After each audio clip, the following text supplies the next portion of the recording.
सकल कलुषभञ्जनैककृत्य प्रकलितमानसभानुतुल्य दीप्ते सकलित निखिलार्थतापराशे शबरिगिरीश तवास्तु सुप्रभातम्।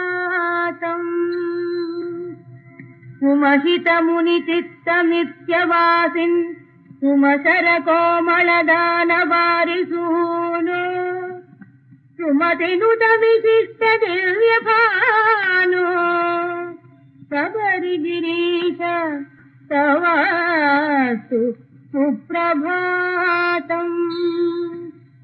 अवशजन शरण्य पुण्यमूर्ते भवभयनाशन भक्तलोकबन्धो हवन पर सदा पदानताना शबरिगिरीश